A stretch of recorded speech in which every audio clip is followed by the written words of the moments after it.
नमस्कार मेरे शेरनियों। 23 फरवरी को आपके इंग्लिश के पेपर में याद रखना यही सेंट्रल आइडिया आने वाला है। देखना, फायर एंड आइस और अ टाइगर इन द जू, इसी दो में से कोई एक आएगा। ये 100% गारंटी है दोस्तों। आइए दोस्तों हम देखते हैं। देखिए, क्योंकि दोस्तों ये 2022 में भी पूछा गया है, 23 में भी, 24 में भी, 25 में भी। और दोस्तों उम्मीद नहीं, पूरा विश्वास है कि 100% दोस्तों जो 2026 का एग्ज़ाम है, जो 23 फरवरी को होने वाला है, उसमें पक्का इंग्लिश के पेपर में ये आपको दिखेगा। दोस्तों आइए देखते हैं हम आसान से आसान तरीका फायर एंड आइस का सेंट्रल आइडिया लिखने का। दोस्तों आपको कैसे करना है एग्ज़ाम में 23 फरवरी वाले को, देखना बहुत ही बेहतर आसान तरीका हम बताने वाले हैं आपको ना। ऐसे पहले आप ऊपर फायर एंड आइस लिख देना। इसके बाद देखना कैसे लिखना होता है। सबसे पहले फायर एंड आइस, फिर इसके बाद dash dot dot dot dot करते करते वो लाइन छोड़ के फिर नीचे वाले लाइन में दोस्तों इसके कवि का नाम।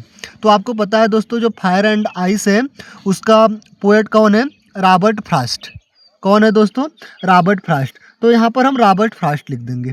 फिर इसके बाद दोस्तों तब हम यहाँ से लिखना स्टार्ट करेंगे, वो लाइन छोड़ देंगे, फिर तीसरे लाइन में दोस्तों लिखना स्टार्ट करेंगे the central idea of the poem.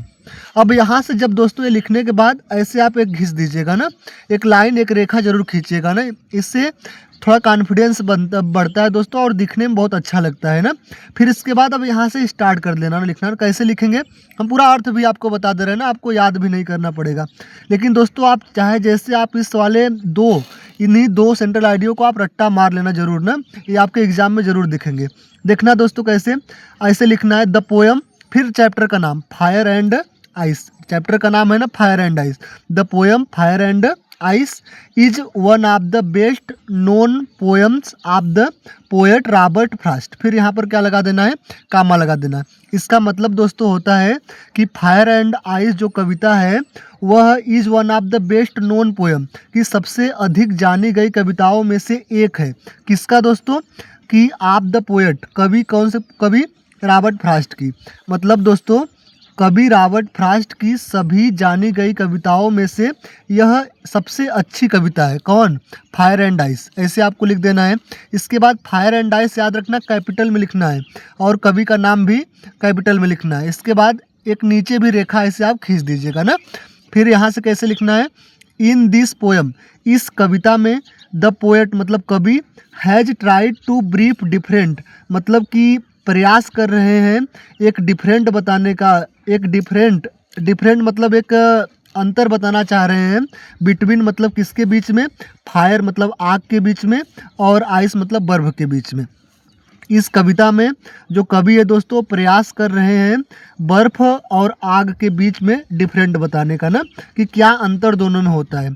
फिर आगे ऐसे कामा लगा के दोस्तों लिखेंगे अकॉर्डिंग टू द पोएट, कवि के अनुसार, द वर्ल्ड मतलब जो संसार है, कैन पेरिस, पेरिस मतलब होता है दोस्तों नष्ट होना ना। तो अकॉर्डिंग टू द पोएट, कवि के अनुसार, द वर्ल्ड मतलब कि जो संसार है, कैन पेरिस मतलब समाप्त हो जाएगा, बाई फायर एंड आइस मतलब कि या तो आग से या तो पानी से। दोस्तों कवि क्या कहना चाह रहे हैं? कवि बताना चाह रहे हैं कि ये जो संसार है दोस्तों या तो आग से समाप्त हो जाएगा या तो किससे समाप्त हो जाएगा? आइस से समाप्त हो जाएगा ना। दज इस प्रकार से, द पोएट मतलब जो कवि है, फील मतलब फील दैट मतलब महसूस करते हैं। क्या महसूस करते हैं? कि द आइस ऑफ हैट्रेड, मतलब दोस्तों जो आइस है, आइस की तुलना किससे किया गया है? घृणा से। हैट्रेड का मतलब क्या होता है? घृणा। मतलब जो बर्फ है वो घृणा के समान है। इज एज पावरफुल मतलब कि ज़्यादा पावरफुल है। As the fire and desire, fire की तुलना किससे हुआ है दोस्तों? इच्छा से हुआ है। सब कहने का मतलब दोस्तों कि जो कवि जी हैं वो आइस मतलब बर्फ की तुलना किससे कर रहे हैं? घृणा से कर रहे हैं। और फायर मतलब आग की तुलना किससे कर रहे हैं? इच्छा से कर रहे हैं। तो कहने का मतलब कि the ice of hatred is as powerful as the fire of desire, कि जो बर्फ है, कौन सा बर्फ? घृणा रूपी बर्फ ज़्यादा पावरफुल है इच्छा रूपी आग से ना। To end of this world, इस संसार को समाप्त करने के लिए, कंप्लीटली मतलब पूरे तरह से। अब देखिए दोस्तों इसका हम निष्कर्ष आपको बता, ऐसे ही आपको लिखना है ना। निष्कर्ष हम आपको बता दे रहे हैं ताकि जल्दी से आपको याद हो जाए। देखना, आप जानते हैं कि हर देश के पास परमाणु बम है ना। हेट्रेड मतलब होता है घृणा। अगर लोग अपने में नफरत करने लगे, घृणा करने लगेंगे दोस्तों, तो हर देश, जैसे भारत है, भारत के पास भी परमाणु बम है, अमेरिका के पास भी परमाणु बम है, तो जब आपस में घृणा करेंगे दोस्तों, तो अपने आप में ही परमाणु बम चला के अपने आप को समाप्त कर लेंगे ना। तो संसार समाप्त होने की संभावना ज़्यादा किससे है? हेट्रेड से, घृणा से। और डिज़ायर मतलब क्या होता है? इच्छा। क्योंकि दोस्तों जो मनुष्य है उसकी इच्छा रुक नहीं रही है, क्योंकि आप जानते हैं प्राकृतिक में जितनी भी चीज़ें उसको खनन करता चला जा रहा है, खनन करता चला जा रहा है, और धीरे धीरे अपनी पृथ्वी खोखली होती चली जा रही है ना, प्रदूषण बढ़ रहा है। तो दोस्तों ये दोनों हानिकारक है ना, जो मनुष्य की घृणा है और मनुष्य का घृणा है, मनुष्य की इच्छा ना। लेकिन ज़्यादा पावरफुल कौन है? हेट्रेड है। ये दिमाग में रखना, ऐसे ही आपको लिखना है ना। इसके बाद एक दूसरा है, दूसरा को भी देखना कैसे लिखना है। और टाइगर इन द जू। दोस्तों याद रखना, हम बार बार कह रहे हैं कि इन्हीं दो में से कोई एक आएगा ना, या तो फायर एंड आइस वाला आएगा या तो अ टाइगर इन द जू आएगा ना। अब देखना अ टाइगर इन द जू वाला का हम कैसे लिखेंगे सेंट्रल आइडिया। सेम काम, चैप्टर का नाम अ टाइगर इन द जू लिख देंगे, फिर इसके बाद ऐसे डैश डैश डैश करने के बाद फिर इस चैप्टर के पोएट का नाम, पोएट का नाम यहाँ पर लिखेंगे। पोएट का नाम क्या है बताना? पोएट का नाम है लेज़ली नोरिस। क्या है दोस्तों? Leslie Norris. ऐसे लिख देंगे ना, अ टाइगर इन द जू, फिर dash dash dash Leslie Norris. फिर यहाँ पर दोस्तों the central idea of the poem, ऐसे हमें लिखना पड़ेगा ना। फिर इसको आप फिर ऐसे एक एरो करना ना, ये जरूरी होता है दोस्तों, रेखा करना ना, the central idea of the poem. फिर यहाँ से आप पोएम लिखना स्टार्ट कर दीजिए, जो सेंट्रल आइडिया है। द पोएम नाम क्या है? A tiger in the zoo. फिर is one of the best known, वही सेम काम ना जो ऊपर किया गया है। The poem a tiger in the zoo is one of the best known. अब देखना दोस्तों आगे, known poem of the poet Leslie Norris, मतलब कि ये जो दोस्तों कविता है वो लेज़ली नोरिस कवि के सभी जानी गई कविताओं में से सबसे बेस्ट कविता है ना। ऐसे लिखने के बाद फिर इन दिस पोएम, इस कविता में, द पोएट मतलब कवि, इज ट्राइंग मतलब प्रयास कर रहे हैं, to contract between natural and artificial habitat. मतलब होता है दोस्तों कि इस कविता में कवि ट्राइंग मतलब प्रयास कर रहे हैं, टू कॉन्ट्रैक्ट्स मतलब अंतर करने के लिए, बिटवीन मतलब के बीच में, किसके? नेचुरल मतलब कि प्राकृतिक, एंड आर्टिफिशियल मतलब कृत्रिम। हैबिटेट्स मतलब होता है दोस्तों आवास।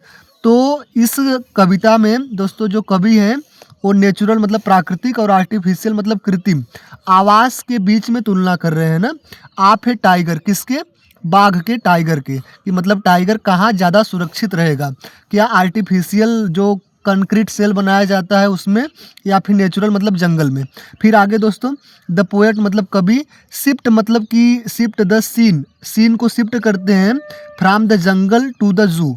जंगल से कहाँ पर? जू मतलब चिड़ियाघर में ना, कि जंगल में ज़्यादा सुरक्षित है टाइगर कि जू में दोस्तों। तो आगे फिर बताते हैं, the poet wants, the poet मतलब कवि, वांट्स मतलब चाहते हैं, टू शो मतलब दर्शाना, दैट की the difference between the two environment, कि दो इन्वायरमेंट, दो वातावरण के बीच में जो डिफरेंस करना चाह रहे हैं कवि। कौन सा दो वातावरण? एक जू वाला और एक जंगल वाला ना।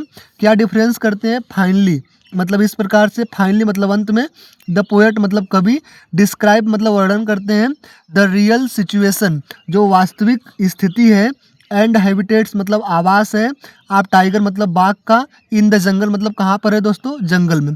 सब कहने का मतलब, इसका निष्कर्ष है दोस्तों कि जो टाइगर होता है वो टाइगर ज़्यादा अच्छा, ज़्यादा सूटेबल कहाँ अपने आप को पाएगा? जंगल में पाएगा। कहाँ पर पाएगा? जंगल में पाएगा ना, ये दिमाग में रखना। तो दोस्तों ये रहे दो बहुत ही महत्वपूर्ण सेंट्रल आइडिया ना, या तो फायर एंड आइस या टाइगर इन द जू। आप देखना 23 फरवरी वाले एग्जाम में इन्हीं दो में से कोई एक आपको पक्का दिखने वाला है ना।